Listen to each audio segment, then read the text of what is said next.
Hi everyone, welcome to this edition of Addington News, brought to you out of the birdcage, Darren, under the sun, and thank goodness it's out. Yeah, she's been cold this morning, this time of the year obviously, but beautiful at the moment, and we had a couple of really good meetings last week. Turnover exceptionally good. Friday night was just over $1 million, Sunday was $750,000.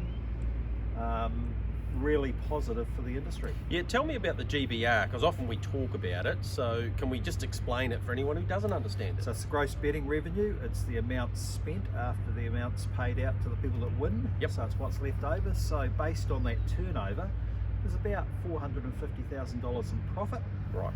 Less the stakes for both race meetings and the cost of running them. So I reckon there's probably a couple of $100,000 in excess. So But it's really needed though, isn't it? Because we've had some leaner race meetings, and when a lot of favourites win, that heavily affects what the GBR is.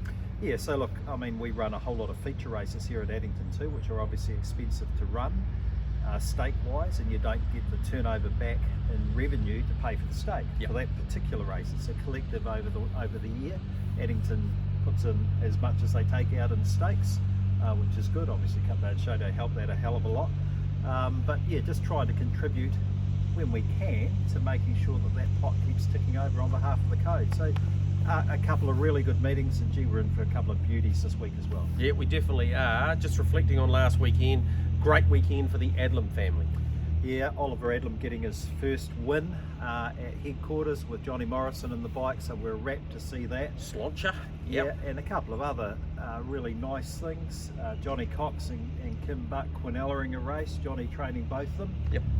Kim stayed out for the photo, even though she runs second on his centre's excuse, so that'll be a nice memory for them. All right, some young people get a chance, of course, to come to Addington and do the Saac course, which allows them to go through the stables and learn a little bit more around horses and the safety around them. Yep, so addington.co.nz for that information to enrol. That's this Sunday at about 11 o'clock, meeting at the stables area. Belinda Ritchie takes them through that. It was really popular a couple of weeks ago on a Friday, but we know a Sunday will help a number of kids get here as well.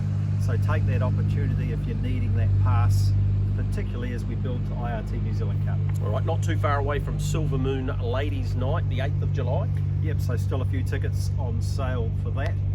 It's building nicely. There's a whole lot of activity that Joe's got in place for that, which is going to be great fun. It's always good fun, but make sure you get a ticket because it will sell out. Really strong numbers this week. We've got 12 races on Friday night. We've got the Amateur Drivers Series culminating on Sunday, so looking forward to that, and that's their opportunity to crown their national champion. Yeah, exactly. So it's good to have them on course. We've got, as you say, we've got an extra race on the Sunday for them. It was only meant to be 2. We've got 3, so that's great. And there'll be a presentation after the 6th race on Sunday, which I think you're going to do for us. Yep. So look, that's fantastic.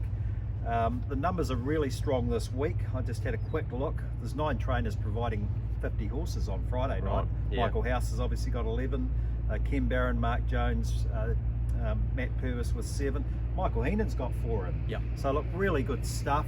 We're going to go to a full preview and let you have a look at that, and we're going to leave you with a video on the way out. Yeah, looking forward to seeing Kowhai's Shadow, but if you want to have a bet, Mr. Lincoln should win race 8, horse 3, and race 3, horse 2, the River Boy. I really like it too.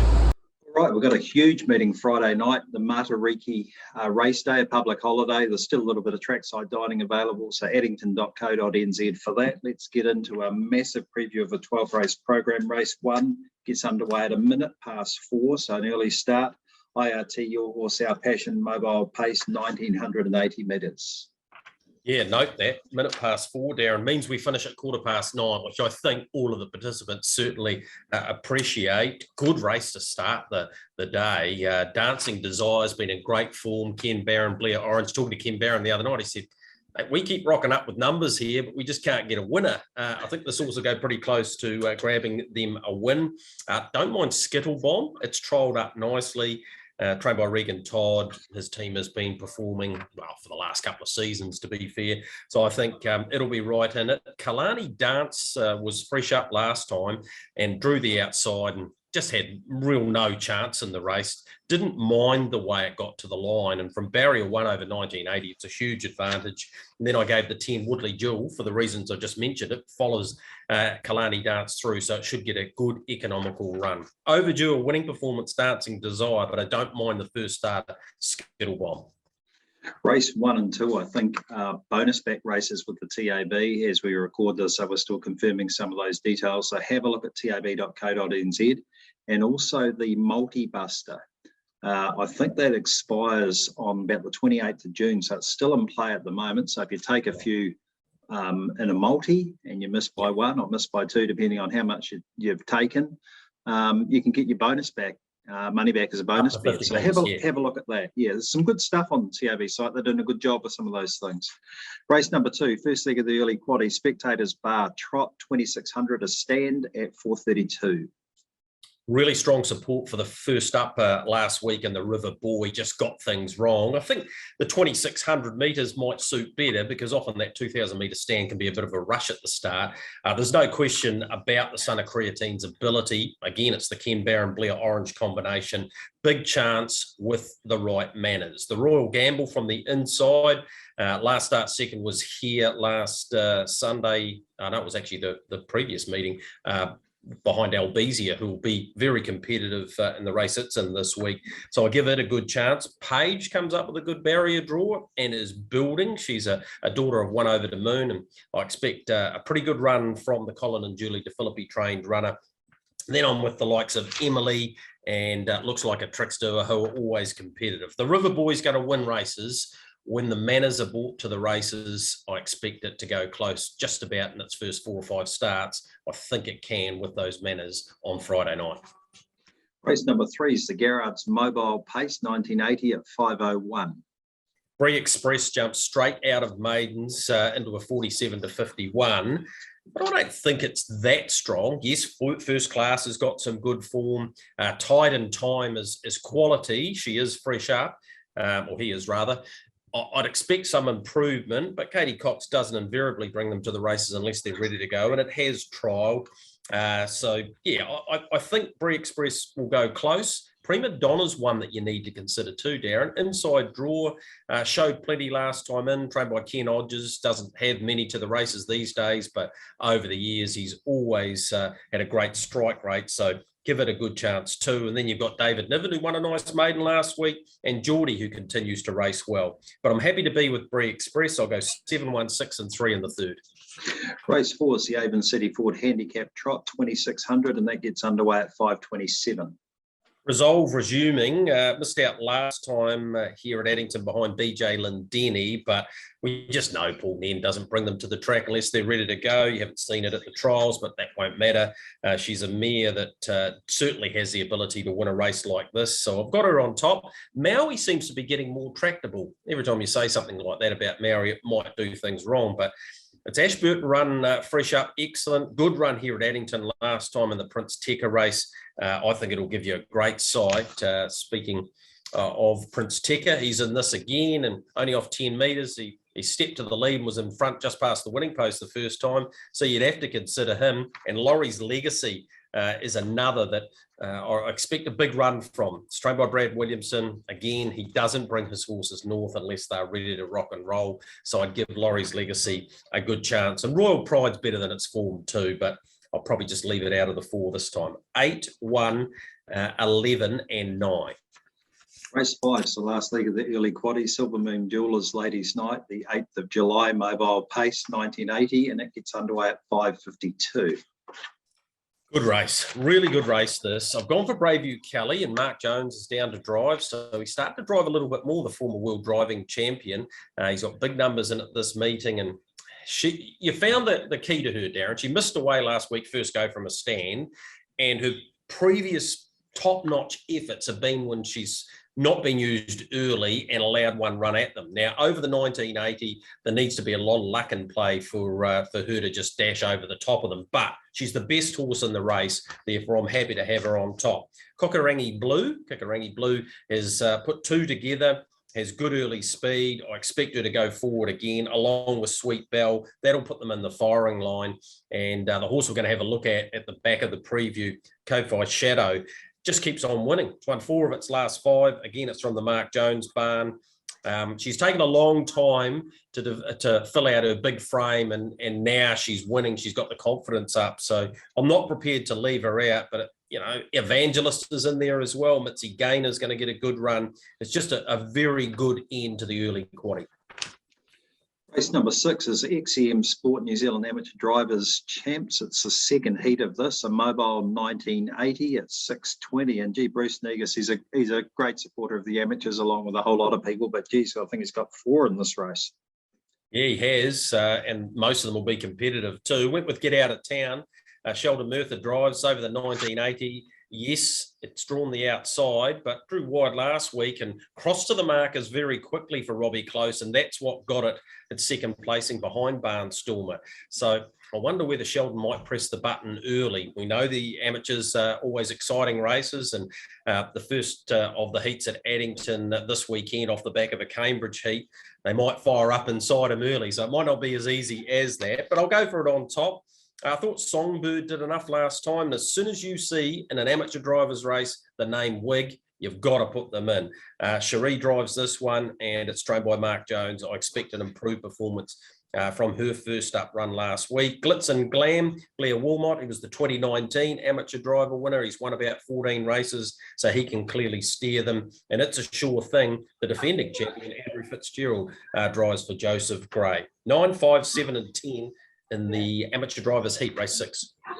Race number 7 is the Woodland Stud Trotter, standing start 2600 at 6:50. One thing just to take note of, Greg, with the 12th race program, there's 4 triples and the 6 doubles as well. So there's a whole lot of other betting options with the 12 race program. And I think this is the first leg of the second last treble. Yep, it is. Look, the present maker's first up win was really, really good. I was concerned about where it drew inside second row. Thought, gee, it's going to be in a power of pain to get out. Got off the fence beautifully and won like a good horse. Backed that up, stepped, and unfortunately, as often can happen, has a gallop and was out of play. There's no doubt that drawing the second row, I think following them through could be a huge assist to the son of the Prez, trained by Anne-Marie and Jack Best, Mark Jones. Look, it was $1.90 last time, paid $14 on debut. $1.90 was ridiculous. I reckon if you can get $3 this time, I reckon it's worth a play because it's way better than this grade. So I'm happy to have the present maker on top. Jakarta's racing well. Amber Letherby trains and drives. The son of Andover Hall will give you a good side, I reckon. Take After Me's back in the right grade. This is where he goes his best races. In the lower grades, this is a 35 to 50. He's the winner of 12 races, and he's just been a remarkable horse. Not prepared to leave him out. And Majestic Whisper was so good last time. I reckon she can get some money again. But the best horse in the race is the present maker. You're going to have to watch the first couple of 100 metres to see if things unfold well for him. 12 to beat 2, 1 and 9. Yeah, he was very classy first up, Greg. He looks like a classic horse, even though he's only won one race. He was so dominant. So if he gets things right, he's going to be hard to beat. Race 8 is the Lamb and Haywood Pace, a standing start 2600 at 7:20. Yeah, one of the best bets of the night for me. Mr. Lincoln goes round in this. Mr. McClintock won't be happy with me tipping it on top, but if you go back to HRNZ and have a look at the video, you'll go, well, how could you not back it next time? It was first up. It drew the outside of the second row. Just stormed home. Would only need to reproduce that from a far handier barrier of 3. If it was able to step and find the front, I don't think they'd beat it. So I'm pretty confident that Mr. Lincoln can take out race 8 to beat the 13 Rosberg. I spoke to Mark Jones last week and pretty sure he said this one might be his galloping pacemaker. Might be wrong, and I might be being disingenuous to the horse, but I'll tell you what, its first up run, it went very close to winning. So I'm happy to have it in the mix. Pure Courage is racing well. Kevin James and Kyle Cameron. And Petrify's run last time was very good. Son of Pet Rock, who stands in Australia, flying over there. And I can see this one for Gavin Burgess getting a win at short notice too. 3, 13, 2 and 4.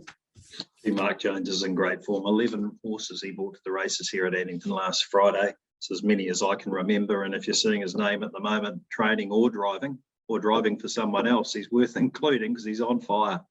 Yep. Race number 9 is the first leg of the Lake Quaddy, the Hydroflow Mobile Pace 1980 at 750.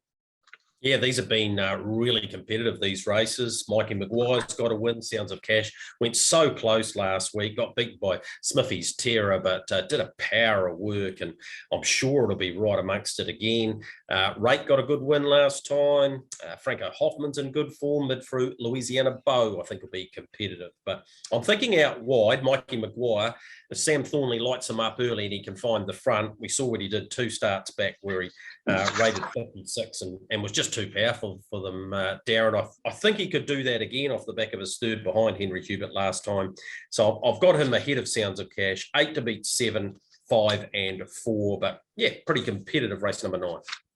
Race number 10 gets underway at 8:17, the Paul Renwick Joinery Handicap Trot, 2,600 metres. Kirsten Green, yes, she's back to her original or a maiden name, if you like. Trains only one way, and he only knows one thing at the moment, that's to trot, and generally very competitive when he does do that. And he's in great form, comes to Addington Raceway, a place that he hasn't won before, but he hasn't been in this sort of form either. So I'm expecting him to go a cracking race. Mark Hurrell is built up a really good association with him, so I'll stand him out on top. Repeat Pat couldn't have been better last time, way too good for them. Car Ress is in wonderful form, put back-to-back wins at Addington and then Ashburton, has been given a slight freshen up, but I don't think that'll change anything. And Springbank Mason was second behind only one way, so if I think he can win, then Springbank Mason should be right amongst it here. You've got With Eyes, you've got Tweedledee, Miss Crazed. It's just indicative of this time of year, Darren, and the form stacking up and horses not taking their turn, but taking their chance. And you've just got to work out which one this week will get the best run. Very, very good race, the Paul Renwick Joinery. Just confirming, too, that he's agreed to sponsor the Dominion for the next 2 years. So huge supporter of Addington Raceway. Great to have him behind our greatest trotting race. Yeah, no, tremendous supporter and you know, a great thing to have him associated with a massive Group 1 like the Dominion.